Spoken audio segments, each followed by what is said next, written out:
Existem dois tipos de mães nesse mundo: as que geram do próprio ventre e as que, como eu, pegam um filho que ninguém queria e transformam em sangue do próprio sangue. Só que às vezes, minha filha, o amor não cura tudo. E foi esse mesmo amor de mãe que um dia quase me matou dentro da minha própria cama. Meu nome é Gertrudes Oliveira, mas todo mundo aqui em Cachoeira do Sul me conhece como Dona Gege, ou a mulher que adotou o menino do orfanato. Estou com 76 anos nas costas hoje em dia, minha querida. E cada uma dessas rugas no meu rosto conta uma história diferente. Umas de alegria, outras de dor que nem o tempo conseguiu apagar. Moro até hoje nessa casinha antiga, nos fundos do bairro São José, com as paredes descascando, mas ainda resistindo ao tempo. Da minha varanda, consigo ver um pedaço do rio Jacuí, que corta a cidade como uma veia azul. Esse rio já viu de tudo nessa vida. As alegrias, as tristezas e também aquele dia em 1992 que mudou minha família para sempre. Foi quando uma mulher acreditou que podia salvar qualquer criança com amor, mesmo aquelas que carregam feridas tão fundas que nem Deus consegue curar.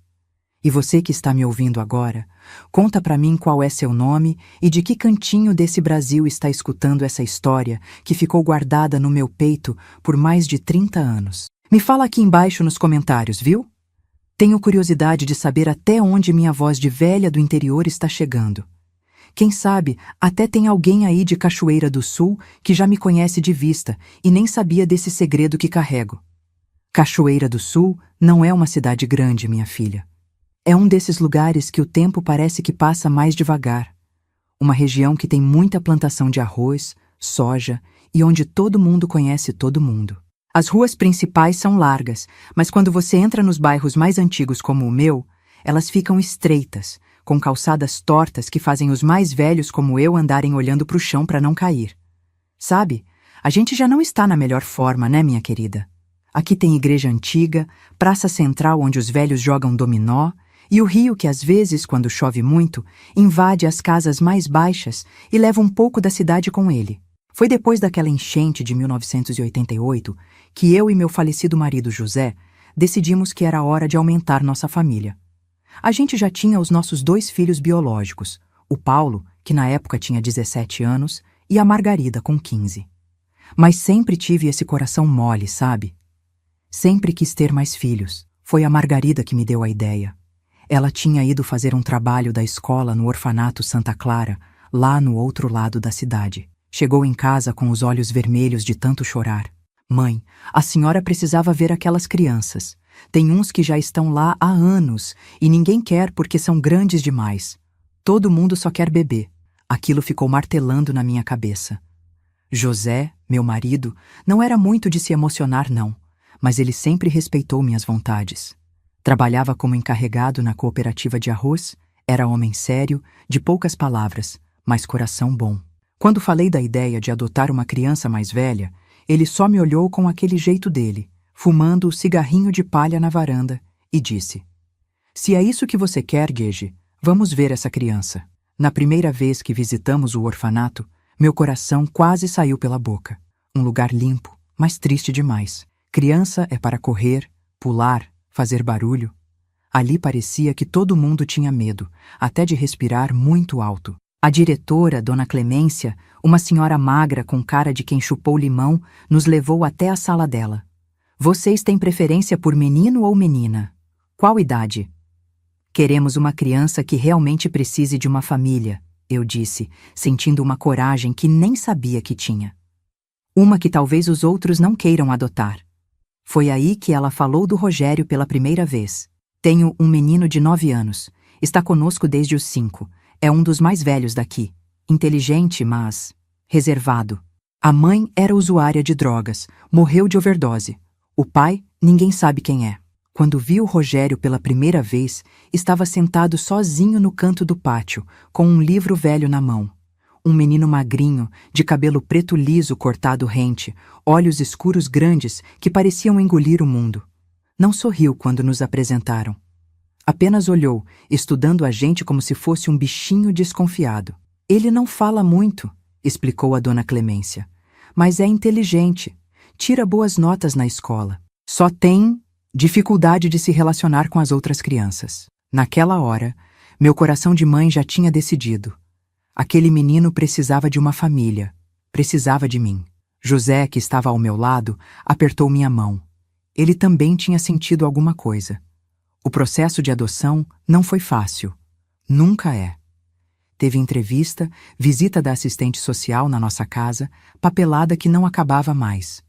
Mas eu estava determinada. Em 4 meses, o Rogério já estava em casa conosco, com uma mochila pequena contendo tudo o que ele tinha no mundo. Algumas roupas, um livro de histórias e um carrinho velho de plástico. No começo, ele era tão quieto que às vezes eu esquecia que ele estava em casa. Ficava no quarto que dividiu com o Paulo, que não gostou nem um pouco, mas eu disse que era só até a gente arrumar o quartinho dos fundos.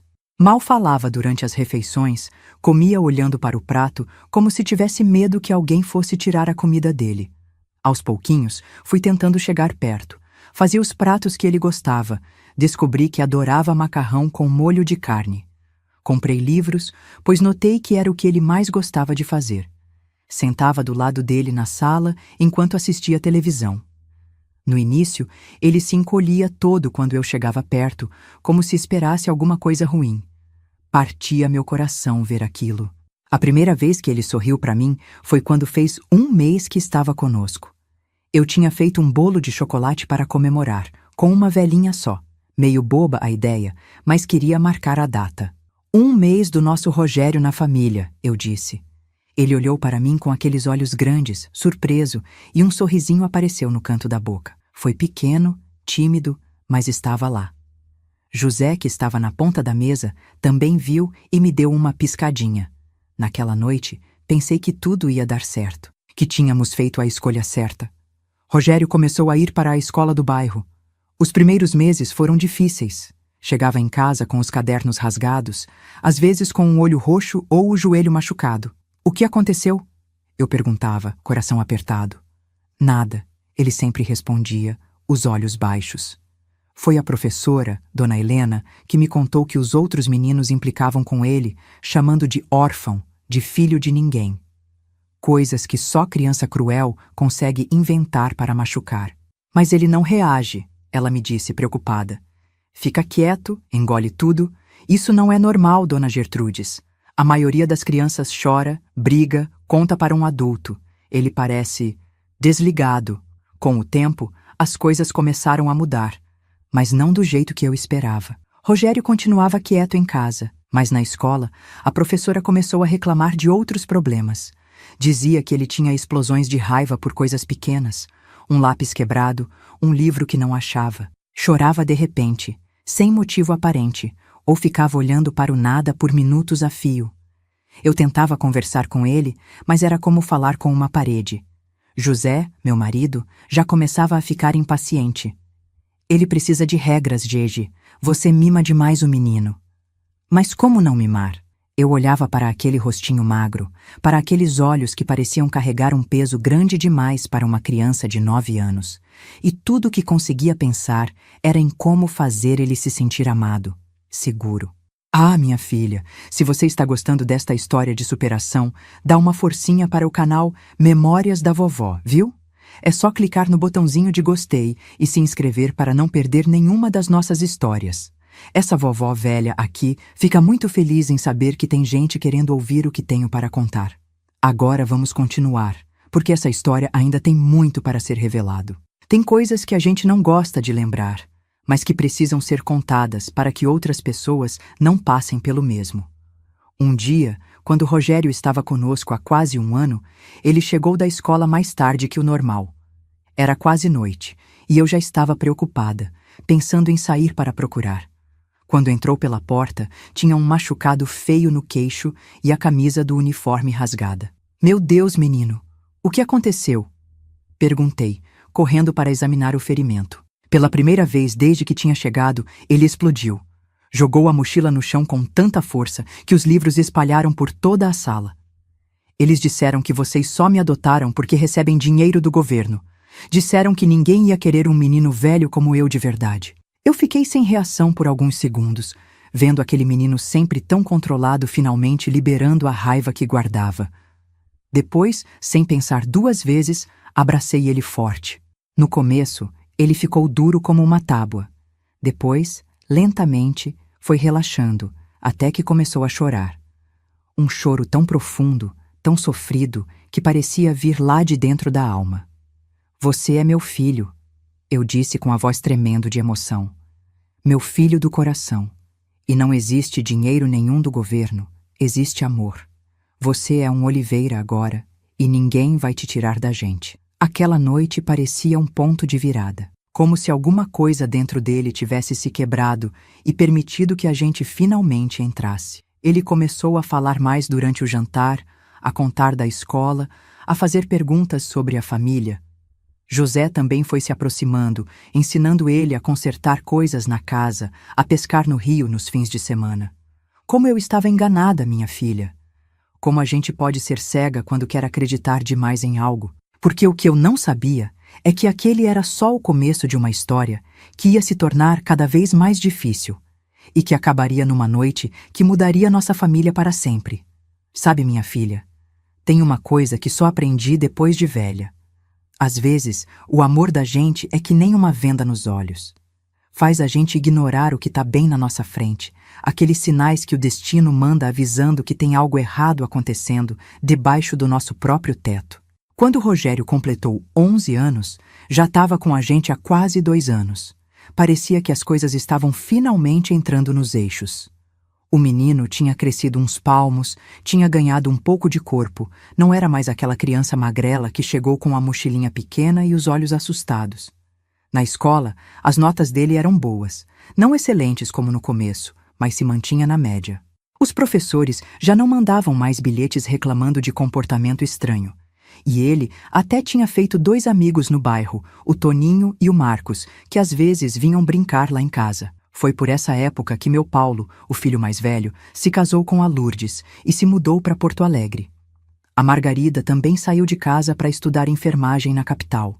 De repente, era só eu, o José e o Rogério naquela casa que antes parecia tão apertada e agora ficou grande demais. Fico pensando se não foi isso que mexeu com a cabeça do menino, ver os irmãos saindo, mesmo que eles nunca tivessem sido muito próximos. Talvez tenha sentido, como se fosse ser abandonado de novo. As primeiras coisas que comecei a notar foram pequenas, mas estranhas. Objetos da casa que sumiam e apareciam em lugares diferentes. Uma tesoura que ficava na gaveta da cozinha e ia parar embaixo da cama dele. Um relógio de parede que desaparecia por dias e depois voltava para o mesmo lugar. Uma vez, meu terço de prata que ganhei da minha falecida mãe sumiu por uma semana inteira.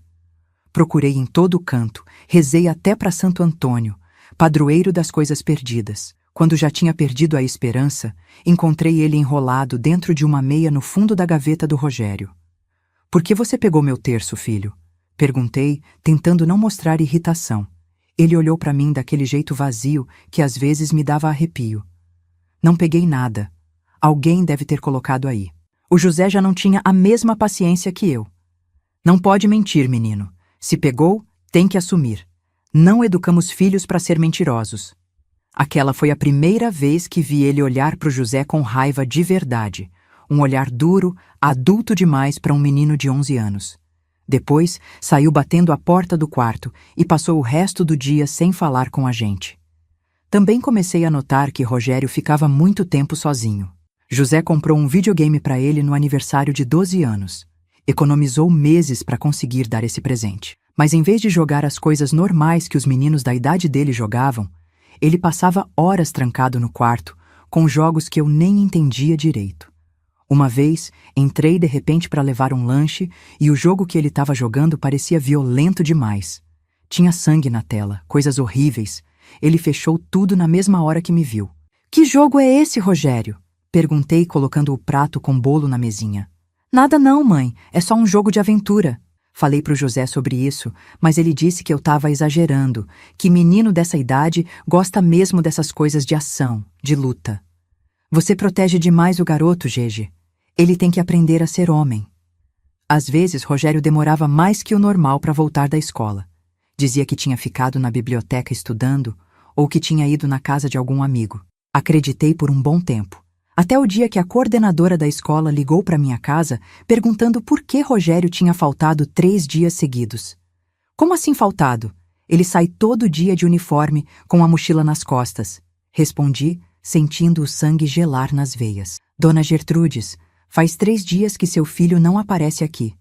Pensei que estivesse doente. Quando ele chegou em casa naquele dia, no horário normal, como se tivesse vindo da escola, confrontei ele. Primeiro negou, disse que a escola tinha se enganado. Quando mostrei o bilhete da coordenadora, mudou a história. Tinha ido sim para a escola, mas uns meninos estavam judiando dele, então resolveu matar aula.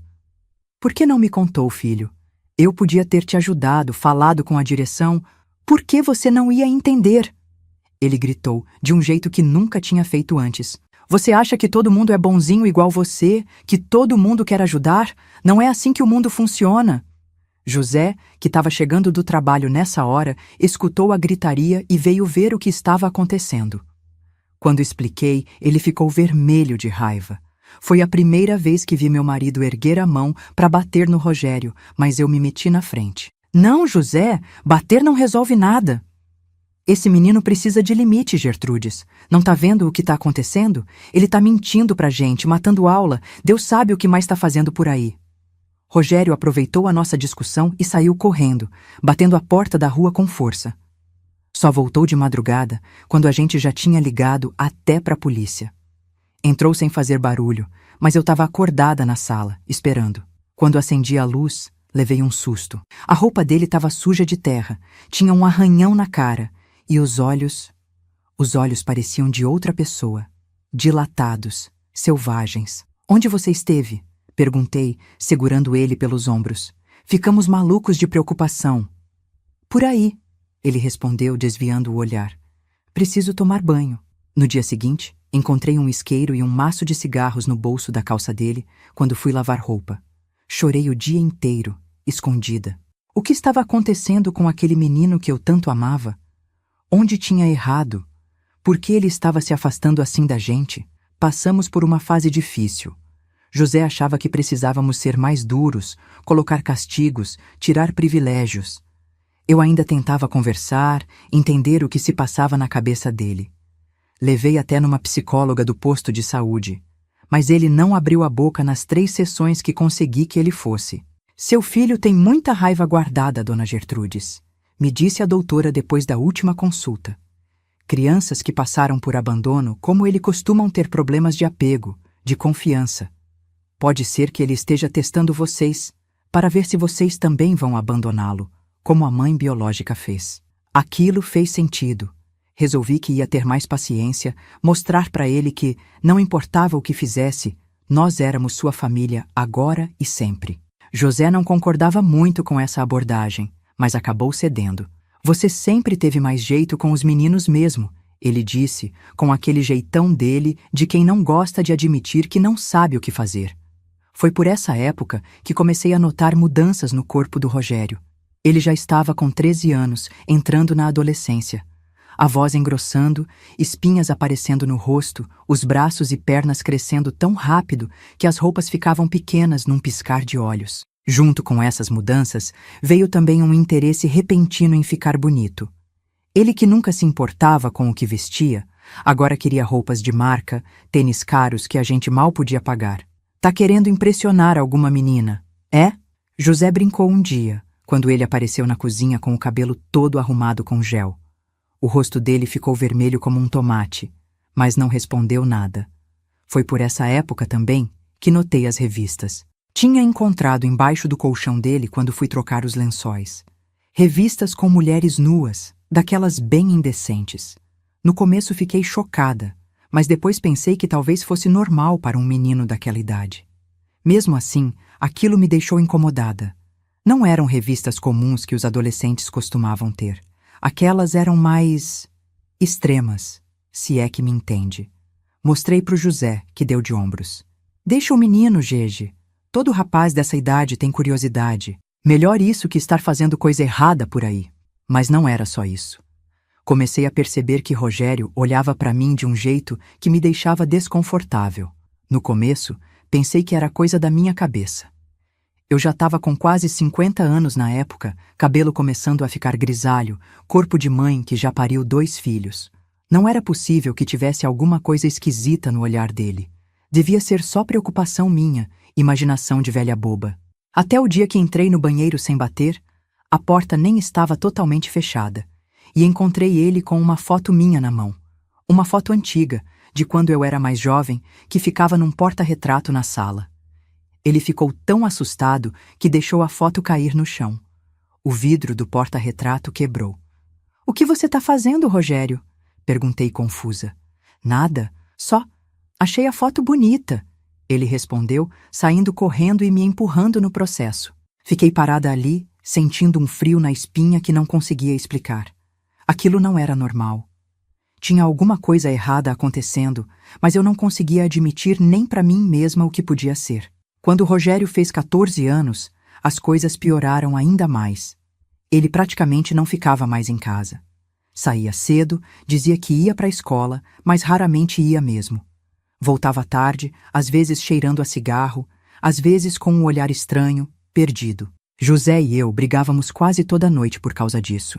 Meu marido queria regras mais duras, queria até mandar ele de volta para o orfanato. Eu me desesperava só de pensar nisso. "Ele é nosso filho agora, José. A gente não devolve um filho como se fosse uma compra que deu errado. Mas não tá vendo que o menino tá se perdendo? Que não respeita a gente, não respeita as regras da casa? O que mais você quer que aconteça para entender que a situação tá fora de controle?" No fundo, acho que eu sabia que ele tinha razão. Mas meu coração de mãe não queria aceitar. Tinha prometido para aquele menino que nunca ia abandoná-lo, que era meu filho para sempre. Como podia voltar atrás? Foi então que começaram os sumiços de dinheiro. Primeiro foi pouco, R$ 50 da carteira do José, que ele achou que tinha gastado e esquecido. Depois 100 do meu envelope de feira. Quando o dinheiro da aposentadoria da minha cunhada, que eu guardava para ela todo mês, sumiu da gaveta da cômoda, não teve mais como negar. Confrontei Rogério numa tarde, quando ele chegou em casa. Já estávamos em 1994. Ele tinha 15 anos, e aquele menino magrelo e assustado tinha se transformado num rapaz alto, forte, com um olhar que alternava entre vazio e provocador. "Você pegou o dinheiro da tia Clara?" Perguntei diretamente, sem rodeios. "Que dinheiro?" ele respondeu, jogando a mochila no sofá e indo direto para a geladeira. "Você sabe muito bem que dinheiro, R$ 400 que estavam na minha gaveta. O dinheiro da aposentadoria da tia Clara que eu guardo para ela." Ele se virou para mim com uma lata de refrigerante na mão, e pela primeira vez vi um sorriso que me deu medo. Um sorriso frio, debochado. "E se eu peguei? O que você vai fazer?" Fiquei sem reação por alguns segundos. Aquele não era o meu Rogério. Não era o menino que eu tinha criado com tanto amor nos últimos 6 anos. Era um estranho na minha frente, usando o corpo do meu filho. "Por que você está fazendo isso, filho? Se precisava de dinheiro, era só pedir. A gente não tem muito, mas sempre deu um jeito. Não sou seu filho." Ele interrompeu com uma voz tão fria que parecia adulta. "Nunca fui. Você que inventou essa história toda na sua cabeça." Aquelas palavras foram como uma facada no peito. Senti as pernas fraquejarem. Tive que me apoiar na mesa para não cair. As lágrimas vieram sem que eu pudesse controlar. "Não fala assim, Rogério. Eu te amo como filho, sim. Desde o primeiro dia." "Amor?" ele riu. Aquela risada estranha que não parecia dele. "Amor não existe, mãezinha. As pessoas só querem usar umas às outras. Igual você e o José me usaram para fingir que são os bons samaritanos, os salvadores do menino órfão." Ele passou por mim e foi para o quarto, me deixando ali, destruída com aquelas palavras. O que tinha acontecido com ele? O que tinha feito de errado? Onde estava aquele menino doce que, apesar de todos os problemas, tinha momentos de carinho, de gratidão? Naquele dia, chorei como nunca tinha chorado antes. José me encontrou assim quando chegou do trabalho, e só de olhar para mim, ele soube que algo grave tinha acontecido. Depois que contei tudo, meu marido ficou em silêncio por muito tempo, fumando um cigarro atrás do outro na varanda. Quando finalmente falou, sua voz estava cansada. "Ele precisa de ajuda profissional, Gege. O tipo de ajuda que a gente não pode dar. Talvez seja melhor procurarmos uma instituição especializada." Não! Gritei desesperada. Não vamos abandoná-lo. Ele só está confuso, perdido. É a adolescência, vai passar. José balançou a cabeça com aquela expressão de quem sabia mais do que falava. Meu marido sempre foi homem de pouca palavra, mas de muita observação. Tem alguma coisa errada com ele, Gertrudes. Alguma coisa além de ser adolescente, além de ter sido abandonado. Tem algo quebrado dentro daquele menino. Algo que talvez nem todo nosso amor consiga consertar. Naquela noite, não consegui dormir. Fiquei pensando em tudo que tinha acontecido nos últimos anos. Nos pequenos sinais que eu tinha ignorado, nas mudanças de comportamento, nos olhares estranhos, nas mentiras cada vez maiores. Será que José tinha razão? Será que tinha algo em Rogério que ia além do que podíamos entender ou ajudar? O que eu não sabia é que em apenas algumas semanas teria a resposta da pior maneira possível. Uma resposta que viria numa noite que mudaria tudo, que quebraria nossa família de um jeito que nunca mais seria consertada. Sabe, minha filha, tem um ditado antigo que diz que a gente só conhece verdadeiramente uma pessoa quando divide o mesmo teto. E foi isso que aconteceu com o Rogério. Quanto mais tempo ele passava na nossa casa, mais eu sentia que tinha um estranho morando com a gente. Não, meu filho. No inverno de 1994, as coisas começaram a ficar ainda mais estranhas. Rogério já estava com 15 anos, corpo de homem, voz grossa, mas a cabeça parecia de alguém que eu não conhecia. Tinha dias que ele chegava em casa e era aquele menino carinhoso que conheci no orfanato, me pedia bênção, ajudava o José a consertar alguma coisa no quintal, fazia os deveres da escola. Nessas horas, meu coração se enchia de esperança. Achava que tudo ia melhorar, que era só uma fase difícil. Mas tinha outros dias. Meu Deus, como explicar? Era como se fosse outra pessoa. Chegava com os olhos vermelhos, o andar diferente, o rosto fechado, e se trancava no quarto por horas. Se eu ou José tentava conversar, explodia em raiva, batia portas, quebrava coisas. Uma vez jogou o prato de comida na parede só porque pedi para ele abaixar o volume da música. "O que está acontecendo com você, filho?" Eu perguntava chorando, enquanto limpava os cacos de vidro e a comida espalhada. "Nada que você entenderia." Ele respondia sempre, com aquele olhar vazio que me dava calafrios. Foi por esse tempo que comecei a notar as marcas nos braços dele. No começo, achei que fosse briga de rua. Deus sabe que ele vivia se metendo em confusão no bairro. Mas um dia, quando entrei no quarto sem bater para deixar roupa limpa, vi ele injetando algo no braço. Fiquei paralisada na porta. A pilha de camisetas caiu das minhas mãos. Ele virou para mim com os olhos arregalados de susto, depois de raiva. "Sai daqui!" Ele gritou, levantando da cama num pulo. Corri para o quarto, tranquei a porta e liguei para o José no trabalho. Meu marido largou tudo e veio para casa naquela mesma hora. Quando chegou, Rogério já tinha saído, levando a mochila. Ficamos sentados na cozinha, sem saber o que fazer. "A gente tem que internar ele, Gede", José falou, passando a mão no rosto cansado. "Isso já passou dos limites. O menino tá usando droga dentro da nossa casa." Ainda tentei defender, dizer que talvez fosse só remédio para gripe, injeção de vitamina, qualquer coisa que não fosse o que eu sabia que era. Mas no fundo, eu também já tinha entendido. Meu filho adotivo, aquele menino que eu tinha prometido amar e proteger, tinha virado um viciado. Rogério só voltou 2 dias depois. Parecia um zumbi, magro, olheiras fundas, tremendo de frio mesmo sendo uma noite quente de verão. José o segurou pelos braços, fez sentar à mesa da cozinha. Pela primeira vez, vi meu marido chorando enquanto falava. "Olha o que você está fazendo com você mesmo, filho. Olha o que está fazendo com a sua mãe. Ela não dorme, não come, fica na janela esperando você voltar." Por um momento, pareceu que algo mudou no olhar de Rogério. Uma sombra de culpa, talvez até de vergonha. Mas passou rápido. "Vocês não entendem", ele murmurou. "Ninguém entende." "Então explica pra gente entender", eu implorei, segurando as mãos dele entre as minhas.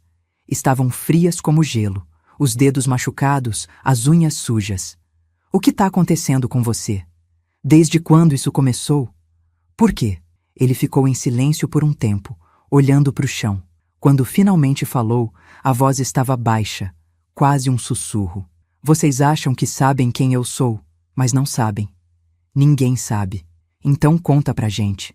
José insistiu. Somos sua família. Queremos ajudar. Rogério levantou os olhos e o que vi ali me deu medo. Um misto de raiva e algo que parecia prazer em nos ver sofrendo. Família? Ele riu daquele jeito frio que tinha adquirido. Isso aqui não é família. É só um arranjo conveniente. Vocês queriam um filho para substituir os que foram embora, e eu precisava de um teto. Aquelas palavras foram como facadas. Eu sabia que não era verdade, que amávamos Rogério como filho de verdade. Mas doía ouvir aquilo. Não é verdade, José respondeu com a voz mais firme.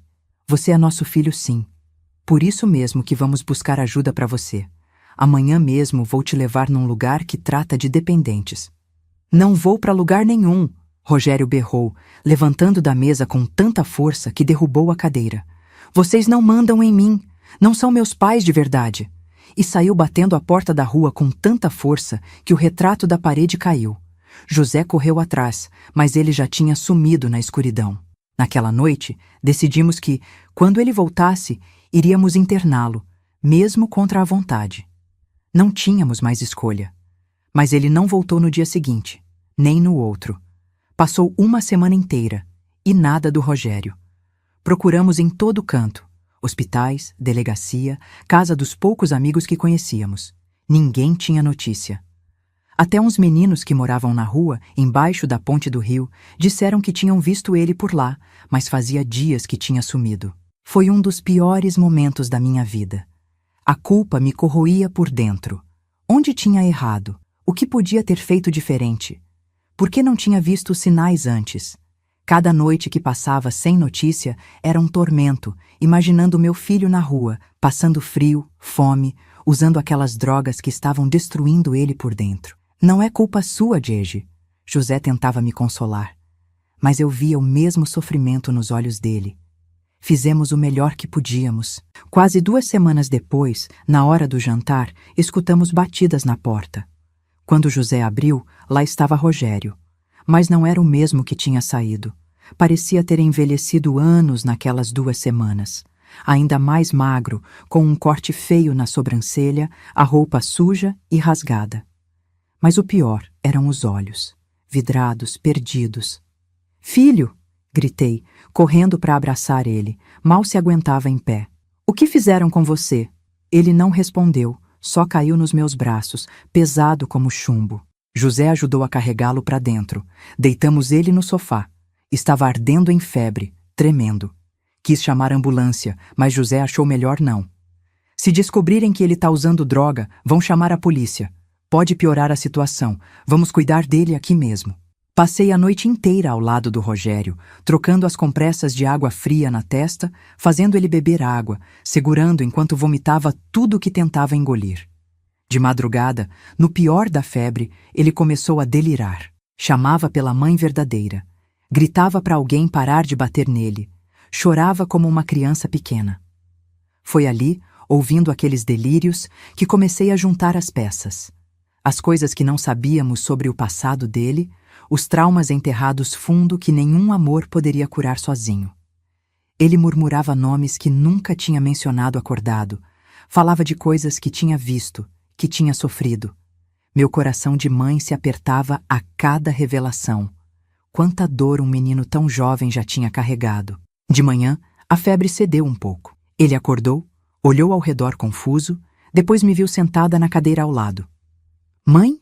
Chamou, com uma voz que parecia de novo aquele menino de 9 anos que tinha chegado em casa com uma mochila pequena. A senhora tá aí? Tô aqui, filho, respondi segurando a mão dele. Não vou sair do seu lado. Por um momento, vi uma lágrima escorrer pelo rosto dele. Pela primeira vez em muito tempo, parecia realmente o Rogério que eu conhecia, não aquele estranho que tinha tomado conta do corpo dele. Me desculpa, ele sussurrou. Eu não queria machucar vocês. Eu sei, filho, eu sei, mas agora a gente vai te ajudar, vai ficar tudo bem. Como eu estava enganada, minha filha. As coisas nunca mais ficariam bem, porque o que eu não sabia é que aquele momento de lucidez, de arrependimento, era só uma pausa antes da tempestade que viria. Uma tempestade que mudaria nossas vidas para sempre. Durante os dias que se seguiram, cuidamos de Rogério em casa. A abstinência foi horrível de se ver. Ele suava frio, tremia, vomitava, chegou a ter convulsões.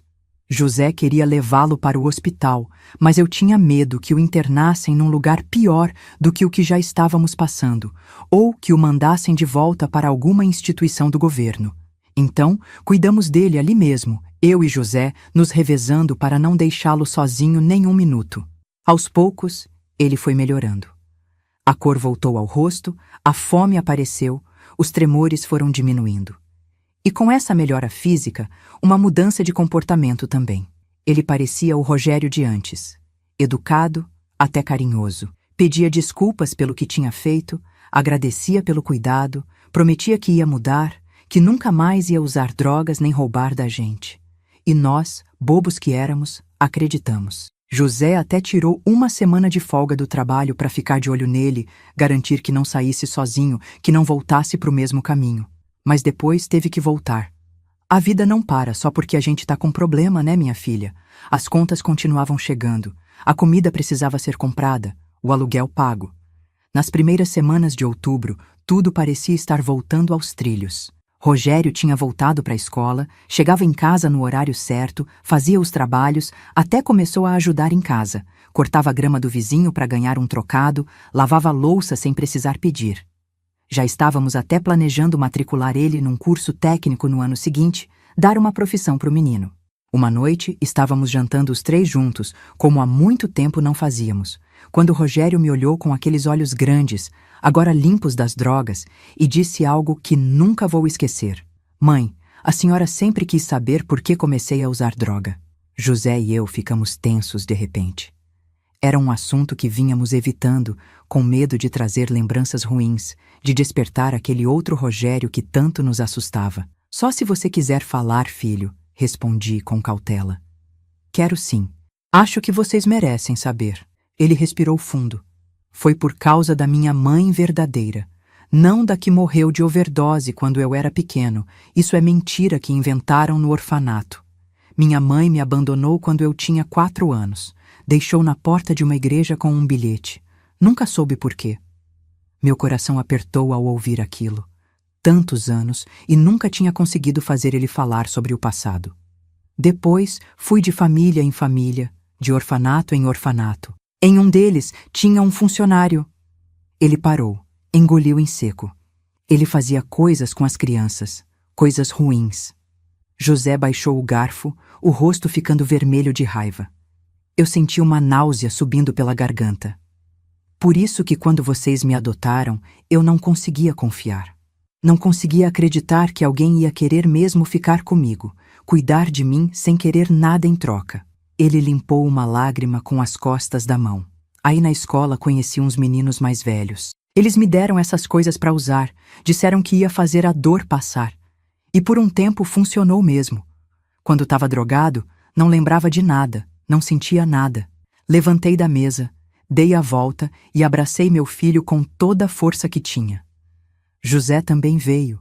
Colocou a mão no ombro dele. Pela primeira vez, parecia que tínhamos derrubado uma barreira, chegado até o verdadeiro Rogério, aquele menino machucado que precisava desesperadamente de amor, mas não sabia como receber.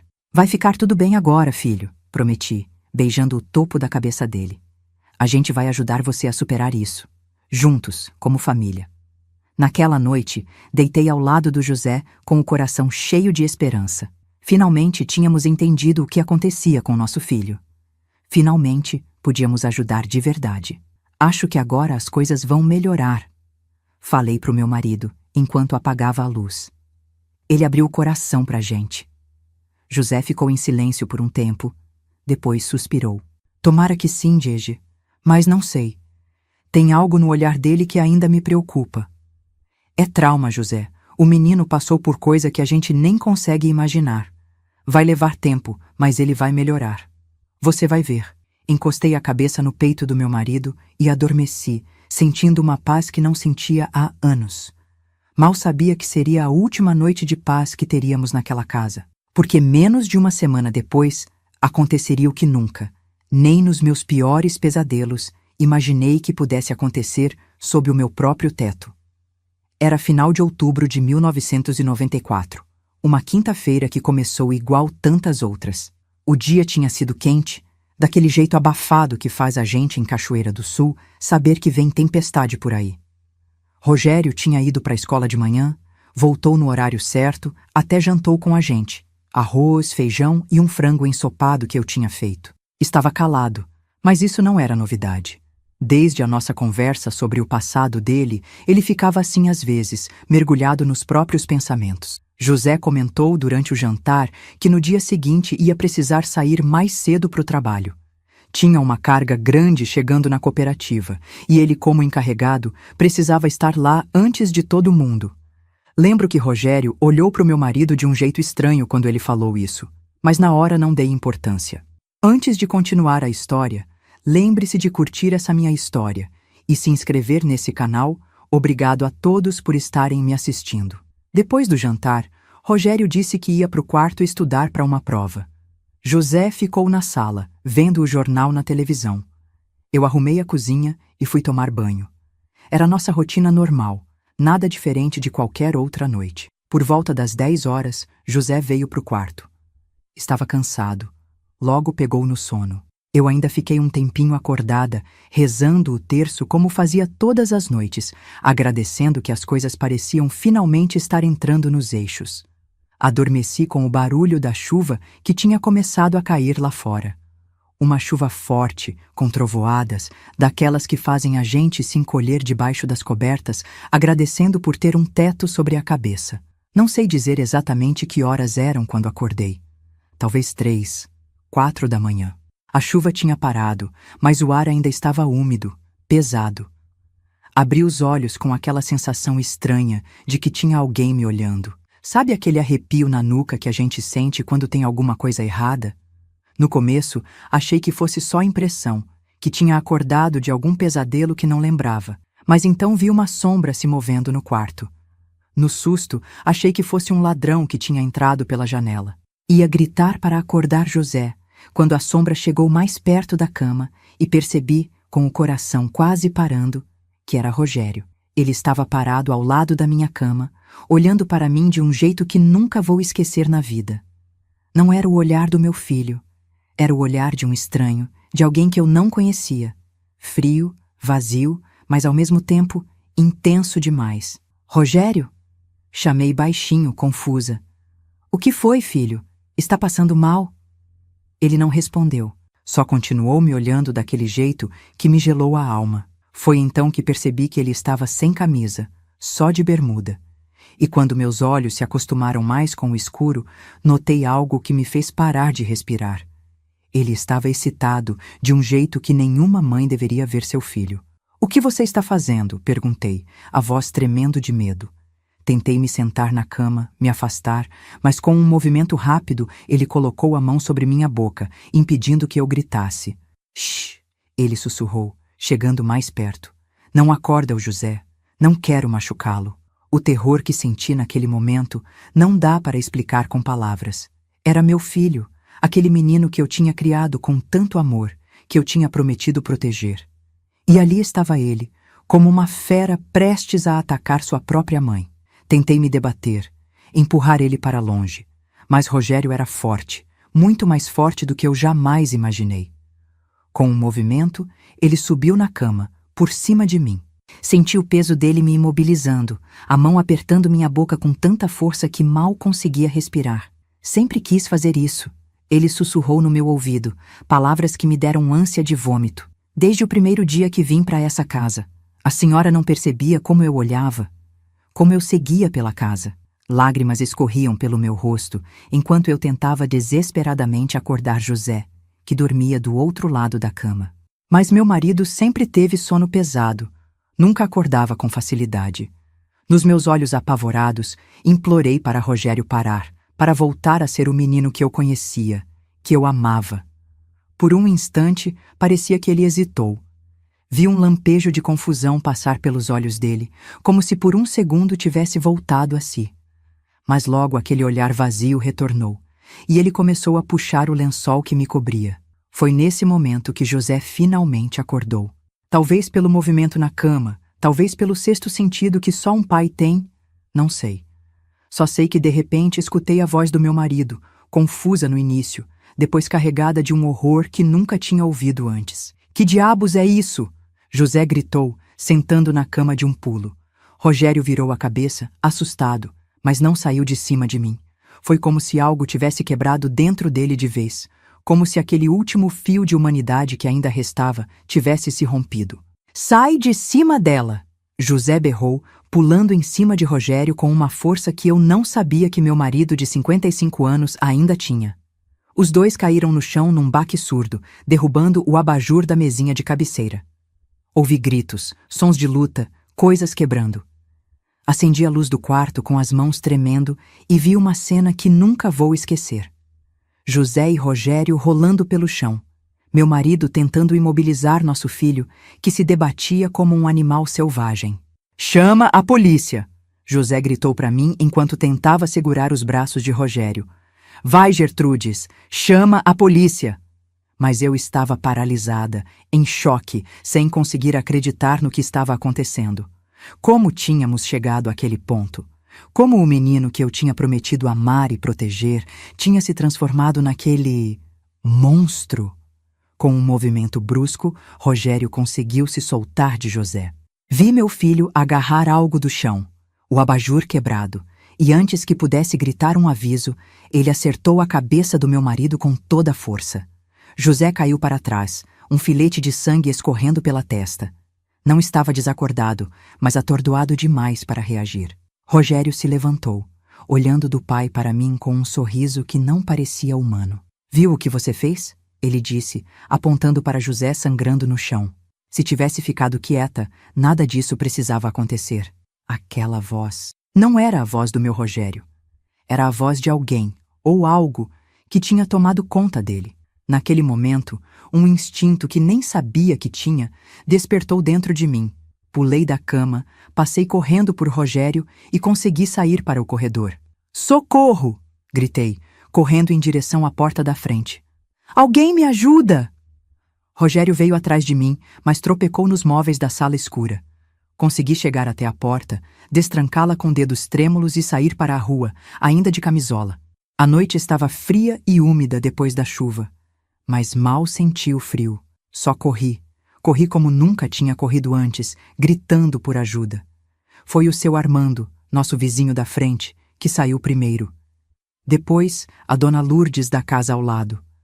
Logo tinha meia dúzia de vizinhos na rua, confusos, assustados com a mulher de camisola gritando em desespero no meio da madrugada. Meu filho, meu marido, por favor, alguém chama a polícia. Seu Armando e o filho mais velho, um rapagão forte que trabalhava como segurança, correram para nossa casa.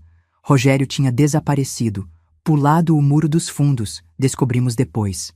José estava sentado no sofá da sala, segurando um pano contra o corte na testa, pálido e tremendo. A polícia chegou quase meia hora depois. Naquela época, em cidade pequena, as coisas demoravam mais. O delegado Osvaldo conhecia nossa família há anos. Não podia acreditar quando contamos o que tinha acontecido. Tem certeza, dona Gertrudes? O Rogério? Aquele menino quieto?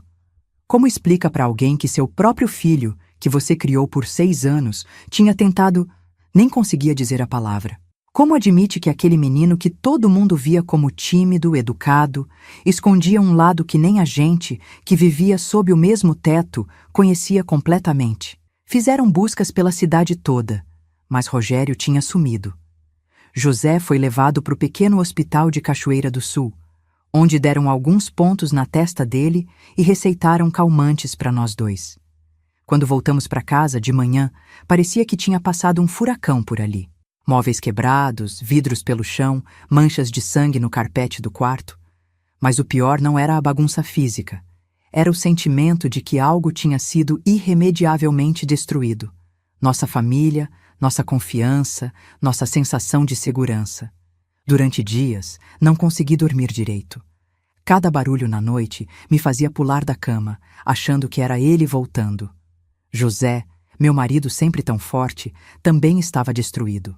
Não era só o ferimento físico, era a ferida na alma, a sensação de que tínhamos falhado como pais, que não tínhamos conseguido ver o mal crescendo debaixo do nosso próprio teto. Passaram-se 3 dias sem notícias, até que numa tarde o telefone tocou. Era o delegado Osvaldo. Dona Gertrudes, encontramos o Rogério. Meu coração disparou. Por um momento, aquele instinto de mãe que nunca morre completamente tomou conta de mim, e só conseguia pensar se ele estava bem, se estava machucado. Onde? Como ele está? Houve um silêncio do outro lado da linha, e então a voz grave do delegado. Ele está vivo, mas não está bem, Dona Gertrudes. Encontramos ele numa casa abandonada perto da estação de trem. Tinha usado muita droga. Parece que tentou se matar. O mundo pareceu parar por um instante. Apesar de tudo que tinha acontecido, era meu filho. O menino que eu tinha prometido nunca abandonar. Levamos ele para o hospital primeiro, continuou o delegado. Depois vai ser transferido para o hospital psiquiátrico em Santa Maria. Os médicos acham que ele tem problemas mentais sérios, além da dependência química. Não sei bem como terminei aquela ligação, nem como consegui contar para José o que tinha acontecido. Sei que naquela mesma tarde fomos visitar Rogério no hospital. Ele estava algemado à cama, sedado, os olhos semicerrados. Não parecia nos reconhecer, ou talvez estivesse fingindo. Lembro de ter segurado a mão dele, fria e sem vida, e chorado até não ter mais lágrimas. Por que, filho? Perguntei, mesmo sabendo que não teria resposta. Por quê?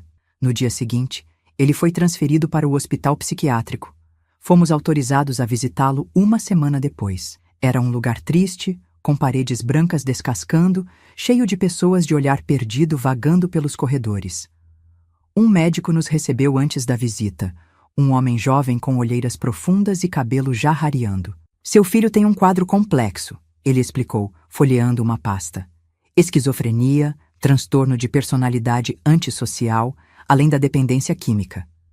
Provavelmente já tinha esses problemas quando vocês o adotaram, mas foram se manifestando aos poucos, agravados pelo uso de drogas. Fiquei em silêncio, absorvendo aquelas palavras difíceis que tentavam explicar como nosso filho tinha se transformado num estranho diante dos nossos olhos. Ele se lembra do que fez? José perguntou, a voz rouca. O médico ajeitou os óculos. Sim e não. Ele alterna momentos de lucidez em que parece arrependido, com outros em que nega tudo ou diz que vocês mereciam. É característico do quadro dele. Não consegue manter uma linha coerente de pensamento. Quando finalmente entramos no quarto onde Rogério estava, mal reconheci meu filho. Tinha perdido ainda mais peso, o rosto encovado, olheiras profundas, o cabelo cortado bem curto. Estava sentado na cama, olhando pela janela gradeada. Filho? Chamei, cautelosa. Ele virou a cabeça devagar. Por um instante, achei que vi um lampejo do antigo Rogério naqueles olhos. O menino assustado que tinha chegado na nossa casa 6 anos antes. Mas logo aquele olhar vazio, distante, tomou conta de novo. O que vocês querem aqui? Ele perguntou, a voz monótona, sem emoção. Viemos ver como você está, José respondeu, mantendo distância. Percebi que meu marido não conseguia mais olhar para Rogério da mesma forma.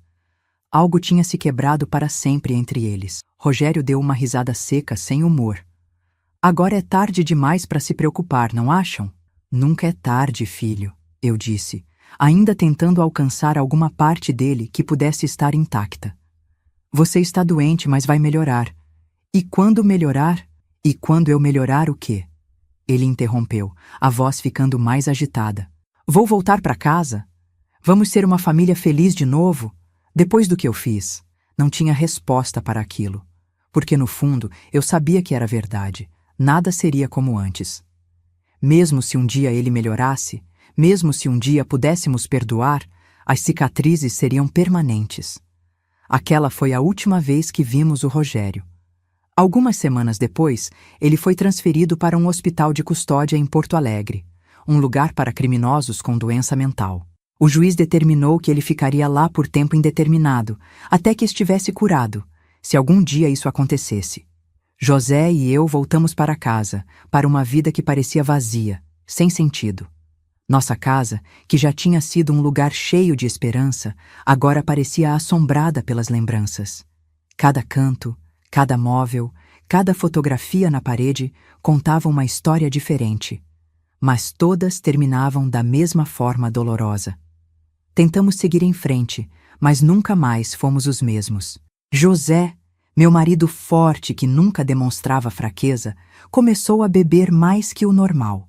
À noite, eu o ouvia andando pela casa, verificando as fechaduras, olhando embaixo das camas, como se ainda esperasse encontrar algum monstro escondido. Eu mesma comecei a ter pesadelos terríveis, acordava gritando, suando frio. E sempre, a mesma pergunta me atormentava. Como não vimos? Como não percebemos que havia algo tão errado acontecendo bem debaixo do nosso nariz? Será que estávamos tão desesperados para salvar aquele menino que nos recusamos a ver os sinais? Hoje, sentada nesta varanda velha, olhando o rio Jacuí que continua correndo como se nada tivesse acontecido, consigo olhar para trás com um pouco mais de clareza. Já se passaram mais de 30 anos desde aquela noite terrível. O tempo não cura todas as feridas, como dizem, mas ensina a gente a viver com as cicatrizes. José, meu marido, faleceu em 2003, de um infarte. Nunca mais foi o mesmo depois daquela noite. Carregou uma culpa que não era dele até o último dia. Eu devia ter percebido, Gege, ele dizia às vezes, geralmente depois de umas cachaças. Devia ter protegido você. Nossos filhos biológicos, o Paulo e a Margarida, tentaram nos apoiar como podiam, mas moravam longe, tinham suas próprias famílias, seus próprios problemas. E para ser sincera, acho que também sentiam um pouco de culpa por não estarem lá quando tudo aconteceu, por terem deixado os pais idosos sozinhos com aquele menino problemático. Quanto ao Rogério, recebemos notícias dele de vez em quando, através do serviço social. Sei que ainda está internado, depois de tantos anos. Teve períodos melhores, períodos piores. Em 2008, chegou a ser avaliado para possível liberação, mas teve uma recaída violenta e voltou para tratamento intensivo. A última carta que recebi sobre ele, uns 2 anos atrás, dizia que estava estável, medicado, participando das atividades de terapia. Mas nunca mais vai ser livre de verdade. Nem da instituição, nem dos demônios que carrega dentro de si. Não fui visitá-lo mais, nem quando José morreu, nem nas datas importantes. Alguns podem me julgar por isso, achar que abandonei meu filho na hora que ele mais precisava. Mas a verdade é que não conseguia olhar para ele sem reviver aquela noite, sem sentir aquele terror novamente. E mesmo assim, minha filha, mesmo depois de tudo, ainda sinto uma dor no peito quando penso nele. Não no Rogério daquela noite terrível, mas no menino de 9 anos com os olhos grandes e assustados, com a mochilinha pequena contendo tudo que ele tinha no mundo. No menino que, por um breve período, foi realmente meu filho. Com o tempo, aprendi algumas coisas que quero compartilhar com vocês. Talvez ajude alguma mãe, algum pai que esteja passando por situação parecida. Que Deus proteja que não seja tão extrema quanto a nossa. Primeiro, entendi que amor não cura tudo. A gente cresce ouvindo que o amor de mãe pode mover montanhas, superar qualquer obstáculo.